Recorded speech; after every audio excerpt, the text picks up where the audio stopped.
انا اقول لك هو مسألة ما تطلع من البيت. انت مثلا بعد صلاة العشاء تواجدون كل اخوان المرأة بالبيت، مثلا المرأة بالبيت يصورون مع اختهم ويباركون لها وكل شيء، ويروح واحد يزفها مع الحريم، اما عاد اذا كانت زفتها القصر ولا عاد الفندق ولا بيت رجالها الكبير منهم، او اذا كان ابوهم حي، ابوهم واخوهم الكبير يروحون يسلمون على نسيبهم ويجون بس. الله بارك. وش الحكمة طيب؟ يا اخي سلم طلعنا عليه، لا ينافي الدين، لا هو حرام زين، ما يعترض مع الدين. حضورك ذا تعتبره عيب انت؟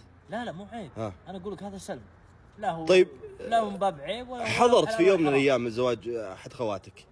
ما عمري حضرت الا اذا كان ولد عمي. تخشى ردة الفعل من الناس اللي حولك؟ اكيد طبيعي.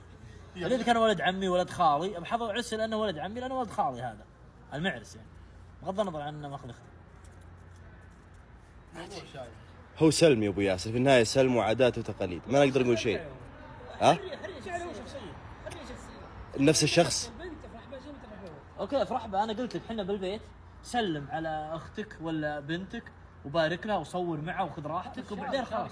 بس بالقصر هذا عرس الرجال، ما هو عرسك انت بنتك عند عرس الحريم مع امها واخواتها خلاص. هذا مو عرسك، هذا عرس الرجال نسيبك. طيب عرس نسيبي تجي تسلم، انت تجي تسلم عليه وتبارك له وتمشي. جاوب ابو ياسر، شو المشكله انك تحضر؟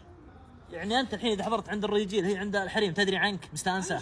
ما تدري عنك. هي مشاركه فرح، مو بشرط تكون بجنبها. وش الفائده؟ نسيبك ياخذ منك تشرف. اجيه انا اسلم عليه وبارك له طبيعي، صور معه واصور معه. كلكم ولا يجي واحد. لا يجي اما ابوها ولا اذا ابوها متوفي يمكن اخوها الكبير مع احد فقط بس. فقط. طيب لو شفت واحد اخو ابو البنت مثلا لابس بس جالس قبل العريس، يمكن عمه، يمكن يكون عمه. لا ابي ابوها. ما في قرابه، ما في ما في قرابه، ايش تقول عنه؟ ما في قرابه. ما في قرابه. اي حرام انه ما يفهم.